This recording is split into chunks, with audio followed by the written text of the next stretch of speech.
And David Schweikert, of course, running for governor here in Arizona. Thank you for coming back. And thank you for having me. I always find this just a lot of fun, if not a bit irreverent. That's a good way to say Ron it. is off today, but I was just chatting with him this morning on text, and I'm sure he's watching, so he may chime in actually with a couple of questions. So you send him on a vacation, and then you require him to work. Yeah. Do you know who Ron Hoon is? Yeah, you're right. He loves his job. Yeah, and last time I was here, we were teasing each other how long we've known each other. Yes. So how long has that been? When did you first meet him? I first got elected to the state legislature in 1990. So some of us have been around for a very long time. Yeah. Now, I went away for many years and got sucked back in as become the county treasurer. Yeah. So believe it or not, years ago, on occasion, they would do these shows where it was like Sunday, 3 a.m. Yes. Here's how the property tax system works. And I was the idiot that would come along and try to explain it. What sucked you back in? What was it, back in those days? I loved being county treasurer because I actually believe there's a moral responsibility for sort of fiscal, manage the money well. Yes. And then my friend J.D. Hayworth lost an election to a Democrat from Tempe. We were able to come and take that seat back for the Republicans. I didn't think I would stay in Congress 16 years, but one of the things that happens is you move up in seniority. So I'm now number 4 on Ways and Means. I chaired the Joint Economic Committee, and time moves so fast, right? And you're constantly working, and I've become so incredibly disheartened and frustrated with Congress not telling the truth about what's going on and the math. And I came to the conclusion, I cannot save Washington, but I can save Arizona. Well, I'm glad you mentioned that, because now you're running for Arizona governor. That does have to do with our poll question here today. What is the most critical issue you want the next Arizona governor to tackle immediately? So here's some of the options for a lot of our voters out there. This is where they voted. And you can continue to vote, of course, on YouTube. We have, of course, the poll question. The link is at the bottom of the chat. And then on television, our Fox Local app, these are your options. Economy and inflation, gas prices, housing costs, border security and immigration, 60%. That's a big issue for a lot of Republicans. Elections and state governance, 4% right now, and education and infrastructure. So the results are a lot different here compared to YouTube. Yeah. One second, but Steve, do you want to go over the YouTube poll numbers? And Absolutely. Then we'll get your thoughts on it. Well, and I do think it's always interesting. The YouTube numbers and the app numbers, they're always so different. Here, economy and inflation, which is the gas prices, the housing costs, all of that, running away with this at 49%. And then border security and immigration, which was number 1 in the other poll, that's now at 26% here. But either way, those seem to be the 2 main issues that everyone's talking about. Yeah, your thoughts on some of these that are... Look, Arizona's economy actually is in pretty rough shape. If you look at the last couple of months, we've lost tens of thousands of jobs. We are now number 45 in affordability. If you don't have a robust economy, you can't afford the other things. And if you actually look at the data with President Trump's locking down the border, we're much more secure. But yet internally, look, why is Arizona the state where fentanyl and fentanyl deaths keep going up? Yeah. Why the rest of the country has gotten much safer from the drug. So I'm glad you mentioned the border, because that has been a hot topic and a hot issue with a lot of Arizonans for many years, Yes. right? We always talk about how it needs to be multifaceted in terms of how we solve the immigration issue here in Arizona, right? What would specifically you do differently than what Hobbs has done with the border? Well, first off, you got to be careful. Border and immigration are different things. They are. They're very different things. One affects the other. I can give you a simple example. I met with a number of DPS officers a couple months ago, and they looked me in the eye and said, do you realize in Arizona, almost from midnight to 5 a.m., you have almost no DPS officers on our highways? It explains why Arizona is still the epicenter of fentanyl trafficking, even human trafficking being moved around. So there are things as governor where if you have the success of locking the border down at the federal level, Border Patrol, Customs, but now you need to make it so internally your law enforcement from the municipal level to the sheriff's office to the Department of Public Safety are all working with each other, sharing their data, and you don't leave the highways unprotected from 12:01 to 5 a.m.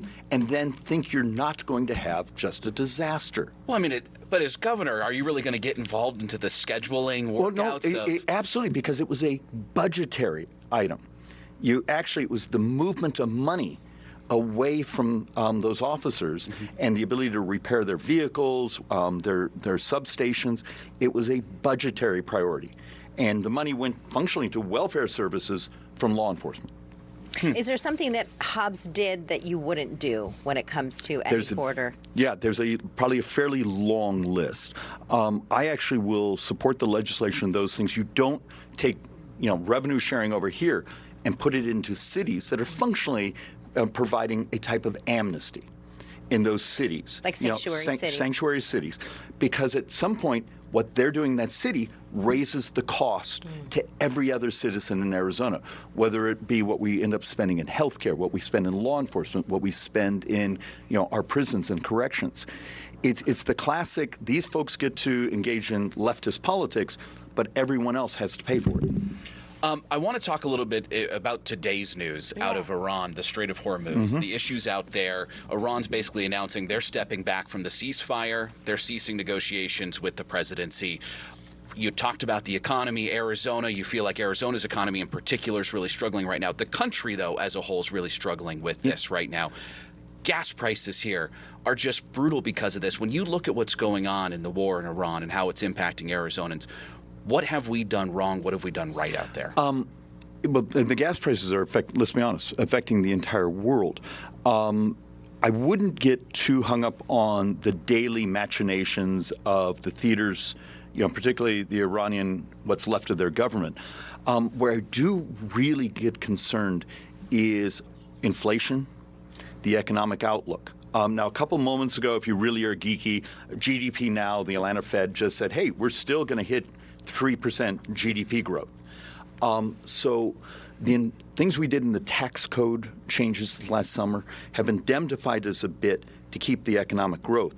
Where I'm really worried is the spike of inflation. When you're from a state that is now near the very bottom of affordability, when you're from a state where wages in our state, 2 of the 3 categories have actually gone down in the last 12 months. What can I do as governor to actually get us back in the big leagues instead of Arizona's getting poorer all the time? And you got to build a model that says the outside world is going to do crazy things. What have you done? And you can actually see it from state to state. Why are we suffering more than other states? The president, though, is a part of the Republican Party, obviously. Oh, yes, he is our lead head. And what happens out there impacts us, as you just said. So would you stand up to him in a situation like this? Would you tell him, hey, this is how it's affecting Arizona? Would you have a hard conversation with him? And we have. And those of us who, I'm a senior member of Ways and Means. So I'm the person that has to, I oversee Medicare. I have the oversight over Social Security and all these things. And the amount of time and resources we're spending working with the White House saying, look, this is hurting my people. This is where I'm finding fraud. This is where, we're the ones that have opened up the investigations into so many things like the hospice fraud and those. So you talk to the White House, but you also try to execute what you can that's within your authority to try to make people's lives better. So what's something you would say to the president that you would challenge him on right now that would say that you believe isn't going perfectly? I'm very concerned about the differences in the data coming from Congressional Budget Office, my Joint Economic. I have 6 PhD economists, and the White House on what we project the inflation numbers to be over the rest of the year and how that's going to affect everything from interest rates, the 10-year note just actually moments ago went over 4.5%. And that's what mortgages and those things are based on, not what the Federal Reserve does at the end of the curve. And I'm sorry to geek out, but no. These things are important because Arizona has sort of hit a growth wall. Our population growth is only a couple ticks above flat. So it's something we're not used to in Arizona. And prosperity is moral. I would argue as a conservative, people living better, being able to finance and afford their retirement. I have young kids. So if we could backtrack a little bit. Yeah. You mentioned gas prices. You're talking about interest rates. The American dream is owning a home. It's tough. Yeah. So let's talk about what is happening in Iran, because that is having that domino effect when it comes to, not just high gas prices, high flight prices, high grocery prices. Is diplomacy even a real thing when it comes to Iran and working with people in that country? Because we're on the other side of the world. Can we really depend on the fact that they will actually follow through with any type of agreement? I'm incredibly skeptical of, you look at the number of bad acts that have happened over the last 40 plus years with Iran, but it also proves why it's so important to get our own infrastructure right. Do we have enough refining capacity in the United States to basically, because we produce plenty of hydrocarbons, but you got to turn it into gas. Do we have enough pipelines? And those are all things the left will protest. But now you see the big word is called fragility that happens in other parts of the world affecting us. It's why you have to actually get these things correct. One of my fixations for Arizona, as California is shutting down its refineries, what happens to our gas prices? It's one of the reasons over the last couple of years we've spent the work of trying to get more hydrocarbons, more pipelines, more gas, these things. To Texas, right? Coming in from El Paso. And we have the first pipeline under construction. Won't be here for a couple more years. We're going to need another one. Right. And that's how you actually insulate Arizona from what is going to be just the world. Yeah, for sure. We have a ton of questions in our YouTube. All right, tab. let's shoot. Yes. So we got to take a quick break, but we want to show everyone the mystery camera. Don't you love the mystery camera? Mr. I Schweikert? never get it. It might be the reason I work here, is how much I love The mystery camera. It's why you get out of bed every day, Steve. Agreed. So we're going to answer your questions. We'll ask them here after a quick break. This is a preview of your mystery camera. We will do the big unveiling at 10:30 this morning, and you'll show it to you again in a brief moment. But first, a quick break so we can pay Steve's salary.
All right, mics are hot, everybody.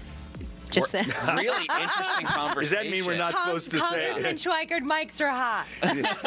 So I still think you should sell the segments during commercials because sometimes the conversation is It's just even better. fascinating. Yeah, it really continues. We were talking about congressional hearings and all of that. So, are we doing the mystery cam now, or do we do that We're later? going to do it later, but this is That's a the quick only look reason at I'm it right staying. here. Oh, because of the mystery camera? Yeah, I would leave if we just did it right now. I just walk out at that point. Well, I'm happy to take over. There you go. See? I have a whole thing on Arizona's budget that folks should understand. That sounds riveting, actually. Actually, look, at some point it is about the math, and it's one of the things that enrages me, even in this gubernatorial What was your race. favorite math class you ever took, speaking of that?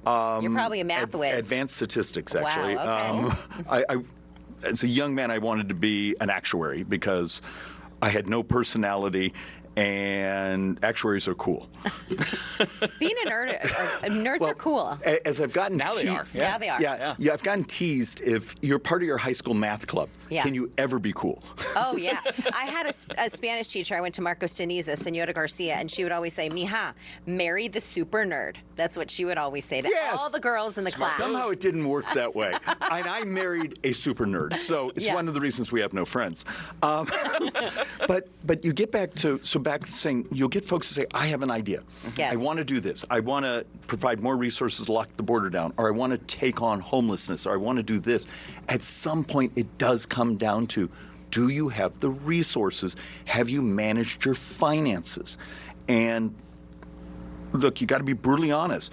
The state budget the last couple of years has been just a mess. Yeah. The legislature is doing its best to sort of piece things together. But So let's it's a jump, problem. If you don't mind, we can get into some of the questions Shoot. from folks in the chat.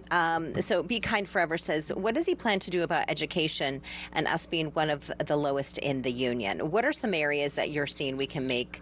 You see, you got to be careful not to get too trapped. I used to be the county treasurer, so I managed much of this money. Yes. And understand the way we do our accounts in Arizona, here's operational, here's capital. So always be careful. Some of the reports you will find, they're talking about the operational, they didn't load this in, other states don't do it that way. Right. The other thing that's also happening is with educational choice being as broad-based in Arizona, you're actually now seeing lots of, from public schools to charter schools, those, remember, I have a 3-year-old and 10-year-old, and some of the base numbers in Arizona are getting better.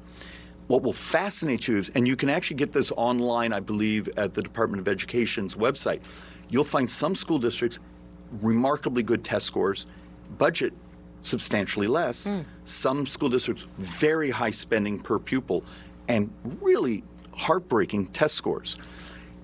I think we need to come to a time where we stop equating education is about what we teach our kids. It's not about the budget. So then would you leave it up to, in that case, leave it up to the individual schools or districts or charters to decide whether or not they need more teachers or less? Or, I mean, obviously charters are unique to Arizona. Well, no, but they've taken off all over the country. They have. When even Washington, We've D.C. had them for a long, long time yes. here, though, in Arizona. We were the starters, and we've been the leaders. in I was education when it part of comes the to very charters. original piece of legislation Yeah. that started charter schools. But it's more to it. We also have another issue that no one talks about, but it's quite real. The math says next year, Arizona will have fewer under 18-year-olds than we had 20 years ago. What happens when you have a state that kids aren't growing like it did when you went to Marcos Deniza and I went to Saguaro? We actually have too many school buses. We have too many school buildings. Yeah. We're going to have to sort of think through, what do you do when the demographics of your state change, where I have fewer children, but double the number of 65 and up that we had 20 years ago? Yeah. Are there some of these buildings that could help us in, senior care and those things, so we don't just sell off the assets, but we keep them in the community? What are your thoughts on ESA? That has been a hot topic. Do you like the way it is? What would you change? What I am would a you keep? huge fan of education choice. If you're sort of a free market person, you believe competition makes everyone better. If you have a question of saying, okay, there was someone that got money and then the Department of Education had to chase them down to get it back, fine. A simple little data package would have made it so the check didn't go out, and those things. But I see that as a global subject for state government. Stop sending money out that then you have to chase to get back. A simple data package will fix that. Well, you say it's a simple data package, but everything under $2,000 is auto-approved right now. They've tried very hard from the company that does this to build a data package like this to do that, and they have been unable to. Actually, if you actually look at the report they did, and I will tell you, I can find you one off the shelf that would have stopped things like the sober living home fraud in access. It exists today. The problem is so many people overcomplicate it or want to write their own program. Forgive my language, screw that. The packages actually exist already. It's how do we stop fraud in your credit card? It already exists today. And I want you to see it as more universal, not just education choice, but how we enroll people in certain benefits, how we manage the issues within access and All-Tex and those, where we see something that's bad, we hire an auditor, we hire a lawyer, they run around and chase it, they try to put someone in prison, we never get the money back. Don't let the money go out the door in the first place. I would argue on the ESAs, I think they're really important to the economic and education future of Arizona. And just some little tweaks, I believe we can solve the auditing issue. All right, there you go. Can I jump in on something else? I think this is an interesting conversation. I want to talk about data centers and AI. A different type of resource, or water resources. And the water resource. And the reason I want to do this, because it's data centers, I think this is interesting. We had AI poll some questions that we should ask you. And it specifically said one of those questions is about data centers, which I thought was funny. It's AI, sort of the computer is being self-serving. So it said, we haven't gone hard enough with you on data centers. So AI, we're doing it for you right now. Let's talk data centers. I'm not thrilled with the concept of data centers being in urban areas. If you're going to do a data center, it has to finance itself, it has to power itself, it has to manage itself. You now have some new next generation of high temperature chips, so it needs very little water for cooling, but it requires more power to blow the fans, to run the air conditioners. Fine. Generate your own power. And there's some things that are a little geeky. You don't want to create a world where the data center gets to buy the inexpensive photovoltaic that we call a duck curve in the afternoon, because then they take away the thing that's helped you and I as homeowners hold our rates down. If you're going to build a data center in Arizona, also I would encourage you, go where you're wanted, go where you're needed. Take a look at like Gila County. Yeah. It has it's assessed valuation, it's the amount of private property, and over the years, government has screwed up so many of the industries there. There's, timber, manufacturing, these things have left so much of rural Arizona. They need something for their property tax base. Data centers do not employ many people, but they're huge on the property tax base. They pay a lot of property tax. Yeah. Put them in places that are desperate because they cannot finance their school districts, their county. But in Maricopa, Pima County, even Pinal County, it just doesn't work. And there's dark fiber, which is the backbone. It's something the legislature did 30 years ago. I know because I did it. Now runs all around the state. So we have some of the, at least, fiber infrastructure. The infrastructure needed. Let me ask you this. We had Chris Mason last week, and she was talking about the rate increase with APS and how she was fighting to keep it down. They wanted 14. I think they got 3 or 4, something like that. And we talked about the issue of these data centers. What are your thoughts? Let's say you were elected as the governor of Arizona. Your thoughts on passing a law that would require those data centers to pay for the full infrastructure and pay for all the water that it would eventually need ahead of time, because then as Arizonans, we're not taking on that burden. Very comfortable with that. And I would argue the Corporation Commission already has that authority. A bit of trivia, we've had court cases. We all grew up hearing there's 3 branches of government. In Arizona, we functionally have 4. The Corporation Commission is a constitutional branch of government. But you can set the standards. The other thing that almost no one, because you got to be a bit of a geek, there's a new generation of chips coming that use much less power, run at higher temperatures, so some of the issues in water and those go away in the ones that will be built 4 or 5 years from now. Pass the law that you have to be designed to the best available technology that will exist in a couple years when you're out of the ground. So you can sort of future-proof their impact on our society and our communities. Let me get to one more question from a viewer, and this has to do with, of course, we're coming up on the primaries. You're running against Andy Biggs. And Tim Stone says, question for the congressman, is your opponent Andy Biggs too extreme to win over independent voters like you have? Yes. Look, I've known Mr. Biggs most of my life. Are you besties? No. But look, he had a district that was overwhelmingly, Republican. Mm-hmm. I've always been in a district where I'm very conservative, and I have to fight like hell every election because, and I'm the Democrats' most expensive loss in America over the last 6 years. So you earn it. But you can't go on shows of avowed anti-Semites or racists. You cannot constantly vote against Holocaust remembrances and these sorts of things, or have voted against protecting our children from really, really bad actors, and then think somehow you're going to explain it away in a general election in a state where we have not won the top of the ticket in a decade. Democrat senator, Democrat governor, Democrat secretary of state, Democrat attorney general. Electability is remarkably important because, heaven forbid, we become Virginia, where you've lost the legislature, you've lost the governor, and all of a sudden it starts to become the socialist paradise. They take away ESAs, they take away the flat tax rate, they take away the election integrity that we've now built into many of our laws, and all those go away in the first couple days if we lose this legislature and we re-elect Katie Hobbs. It's in some ways it's not about David Schweikert and Andy Biggs. It's electability. We have to win if we want to protect conservatism in this state, and it's all could be flushed away in this election. Well, we appreciate your time this really morning. do appreciate the Congressman conversation, hung out with us for 30 minutes. Yeah. And your time is valuable. And there was no real math questions, which breaks my heart. Next time, statistics are front and center. Yay! Yes. Thank you so much for your time this morning. We so appreciate it.